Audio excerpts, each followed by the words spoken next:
Hello everyone, welcome back to my channel. इस video में मैं बात करने जाऊंगा स्टैंडर्ड्स ऑन ऑडिटिंग 505, जिसका नाम है एक्सटर्नल कंफर्मेशन। इसमें सबसे पहले मैंने इस तरीके से एक ड्राफ्ट बना दिया हुआ है जो आप लोगों को हेल्प करेगा। रीज़न वही है कि हम एग्जाम टाइम में जो है इस पर्टिकुलर एसेज को या दुनिया भर के जो भी एसेज हैं उनको रिवाइज नहीं कर पाते, क्योंकि हम हर एक कॉन्सेप्ट को जो एसेज में है उसको हम लिंक नहीं कर पाते, एक लिंकिंग नहीं बना पाते, जिससे हमारा पूरा फ्लो टूट जाता है और हमें कुछ भी याद नहीं आता एग्जाम में। इससे ये होगा, जो जिस तरीके से मैं बनाया मैं आपको दिखा दे रहा हूँ वीडियो में। इस तरीके से अगर आप अपने नोट्स में भी बना सकते हो तो बना लो।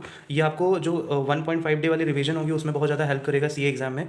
तो इस तरीके से क्या होगा, हमें रिटेन रहेगी चीज़ों को और लिंकिंग बनी रहेगी। ठीक है, तो without wasting any further time let's start the S C 505 revision. So yes, S C 505 जो बोलते हैं हमारा एक्सटर्नल कन्फर्मेशन। एक्सटर्नल कन्फर्मेशन क्या होता है? What is external conformation? External conformation एक रिटन रिस्पॉन्स होता है थर्ड पार्टी जो हमें प्रोवाइड करती है, जो हमें सपोर्ट करता है और as a audit evidence in the audit procedure that the auditor is performing. तो एक तरीके से हमारी ये मीनिंग में यही बता रखा है कि एक्सटर्नल कन्फर्मेशन एक रिटन रिस्पॉन्स होता है फ्रॉम द थर्ड पार्टी जो सपोर्ट करता है ऑडिट एविडेंस को, और ये जो रिस्पॉन्स रहता है on a particular subject matter पे होता है। तो मेक श्योर जब भी हम external confirmation as a auditor हम दे रहे हो तो हम उसी कन्फर्मिंग पार्टी को चूज करें जो उस सब्जेक्ट मैटर पे प्रॉपर नॉलेज रखता हो। ठीक है, तो मीनिंग हमारी इस तरीके से कवर होती है। उसके बाद हमारा आता है टाइप्स। क्या होता है एक्सटर्नल कन्फर्मेशन के टाइप्स में हमारे दो तरीके से आए हुए हैं, जिसका पहला है पॉजिटिव कन्फर्मेशन रिक्वेस्ट एंड दूसरा हो गया negative confirmation request. Positive confirmation request क्या होता है? पॉजिटिव कन्फर्मेशन रिक्वेस्ट वो रिक्वेस्ट होती है जो ऑडिटर कन्फर्मेशन रिक्वेस्ट बना के भेजता है कन्फर्मिंग पार्टी को, वो उस रिक्वेस्ट पे डिसएग्री करती है तो भी रिस्पॉन्ड करेगी और अग्री करती है तो भी रिस्पॉन्ड करेगी, मतलब उसका रिस्पॉन्स आना तय है पॉजिटिव कन्फर्मेशन रिक्वेस्ट पे।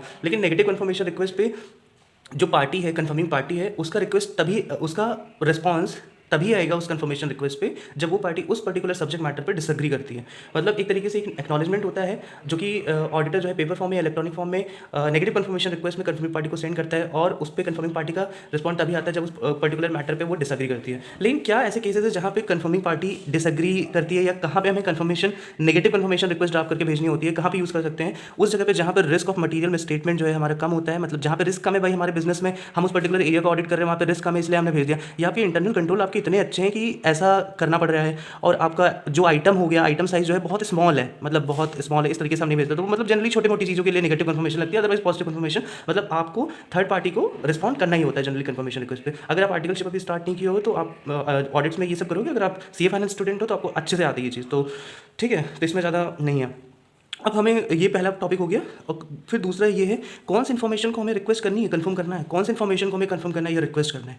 तो इन्फॉर्मेशन जो भी हम करेंगे तो जनरली होता है ना, फाइनेंशियल स्टेटमेंट में जो भी आइटम्स दिखते हैं, जैसे जनरली हो गए, जैसे बैंक बैलेंसेस हो गए हमारे, क्रेडिटर हो गए, डेटर्स हो गए, और आपके हो गए बैंक के लोन स्टेटमेंट्स हो गए, या इन्वेंट्री कोई थर्ड पार्टी हेल्ड कर रखा है, या कोई ऐसा एरिया जहाँ पे कोई थर्ड पार्टी आपके सामान को हैंडल कर रहा है, तो उसकी कन्फर्मेशन की आपके बुक्स में और उसके बुक्स में जो बैलेंसेस दिख रहे हैं वो एक्यूरेट एंड एग्जैक्ट हैं कि नहीं है। ठीक है, फिर यहाँ पे मैं बता रहा हूँ कि इन्फॉर्मेशन, हाँ इन्फॉर्मेशन कौन से रिक्वेस्ट करनी है। तो इन्फॉर्मेशन रिक्वेस्ट करने के लिए हमें पता चल गया कौन कौन से एरियाज़ हैं। जैसे जनरली डेटर क्रेडिटर के लिए होता है, या फिर कोई कॉन्ट्रैक्ट है जहाँ पे अग्रीमेंट एक्सपायर हो गया हो, अग्रीमेंट रिन्यू ना हुआ हो, वहाँ पे भी हम कन्फर्मेशन रिक्वेस्ट ड्राफ्ट कर सकते हैं। तो डिज़ाइन करते हैं कन्फर्मेशन रिक्वेस्ट को, लेकिन डिज़ाइन करने के लिए भैया हमें फैक्टर्स होते हैं दुनिया भर के जो कि कंसीडर करने पड़ेंगे, कि जो कि हमारे नेगेटिव जो भी कन्फर्मेशन रिक्वेस्ट हम भेजेंगे उसमें हेल्प करेंगे। तो सबसे पहले फैक्टर्स से हम डिस्कस करते हैं कि जो कन्फर्मिंग रिक्वेस्ट हम भेज रहे हैं कन्फर्मिंग पार्टी को, वो ये देखना पड़ेगा कि उसका रिस्क ऑफ मटीरियल स्टेटमेंट कितना है, हम जो कन्फर्मेशन रिक्वेस्ट ड्राफ्ट कर रहे हैं उसका लेआउट और प्रेजेंटेशन क्या है, ऑडिटर का पहले का कोई एक्सपीरियंस है, कोई ऑडिटर का मतलब प्रायर एक्सपीरियंस क्या था इस तरीके से कन्फर्मेशन रिक्वेस्ट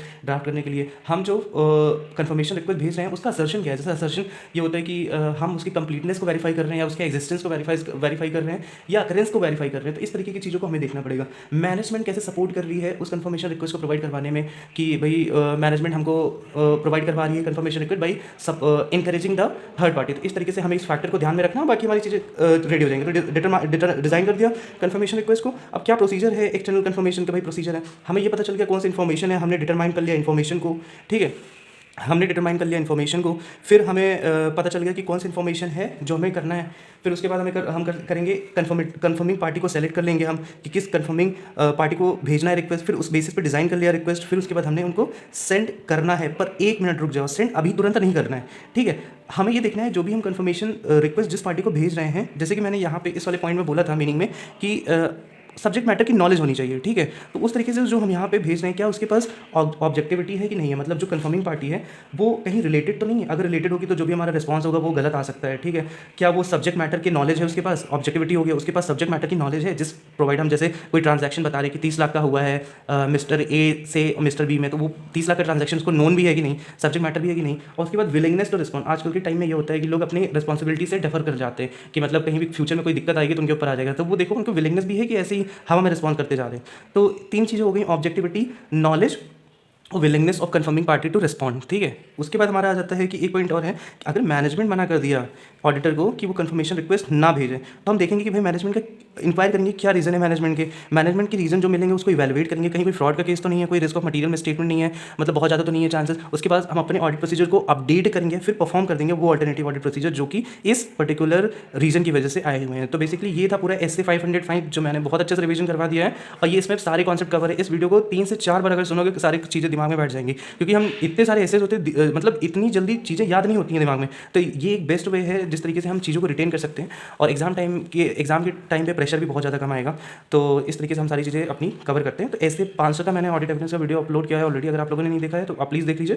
एंड उसके बाद ऐसे 505 आपके सामने है, और ये मैं आपको दिखा दे रहा हूँ, आप लोग स्क्रीनशॉट लेकर के अपने नोट्स में भी ऐसे ड्राफ्ट कर लीजिए, तो बेटर रहेगा समझने के लिए, ठीक है। तो ये मैं फिर से एक बार रिवाइज करा दे रहा हूँ। मीनिंग हमने पढ़ लिया, टाइप्स क्या होते हैं, positive confirmation request, negative confirmation. Positive में जो है रिस्पॉन्ड करना ही करना होता है, नेगेटिव में तभी रिस्पॉन्ड करना है जब आपको डिसएग्री हो उस पर्टिकुलर चीज़ों मैटर को, सब्जेक्ट मैटर पे कब यूज़ करना है, जब रिस्क ऑफ मटीरियल मिसस्टेटमेंट कम हो, इंटरनल कंट्रोल इफेक्टिव हो, आइटम का स्मॉल साइज हो, ठीक है। कौन सी इन्फॉर्मेशन रिक्वेस्ट करनी है डिपेंड करेगा, कोई भी कॉन्ट्रैक्ट होता है, कोई भी आइटम फाइनेंशियल स्टेटमेंट का है उस पर रिक्वेस्ट कर सकते हैं। डिज़ाइन करना होता है, लेकिन डिज़ाइन के पहले कुछ फैक्टर अफेक्ट करते हैं जो कि मैंने बता दिया। उसके बाद जो है प्रोसीजर्स क्या होते हैं एक्सटर्नल कन्फर्मेशन के, इन्फॉर्मेशन कौन सी कंफर्म करनी है, कंफर्मिंग पार्टी कौन सी है, डिज़ाइन कर लिया उसके बेसिस पे और सेंड कर दिया कंफर्मेशन रिक्वेस्ट। लेकिन रुक जाओ, अभी पहले देख लो जो इन्फॉर्मेशन हम भेज रहे हैं वो उसके फैक्टर कुछ कंसीडर करने हैं कि जो ऑब्जेक्टिविटी है जिसको कंफर्मिंग पार्टी है वो तो नहीं, कोई रिलेटेड पार्टी तो नहीं है जिसको हम भेज दे रहे हैं, क्योंकि कंफर्मेशन जो मिलेगी वो गलत मिल सकती है। नॉलेज जो होगा कंफर्मिंग पार्टी को उस पर्टिकुलर सब्जेक्ट मैटर पे सही है या नहीं है। फिर उसके बाद देखेंगे willingness of the confirming party to respond. अगर मान लो मैनेजमेंट मना करता है कि ऑडिटर को कि आप कंफर्मेशन रिक्वेस्ट ना भेजिए, तो हम ये देखेंगे, इंक्वायरी करेंगे मैनेजमेंट क्यों ऐसा मना कर रहा है, इवैल्यूएट करेंगे उसके इंप्लीकेशंस को, और उसके बेसिस पे ऑडिट प्रोसीजर को परफॉर्म करेंगे अल्टरनेट वे में। तो ये पूरा था। Thank you so much. If you like the content that I am providing, please subscribe to the channel and like the video. Thank you so much.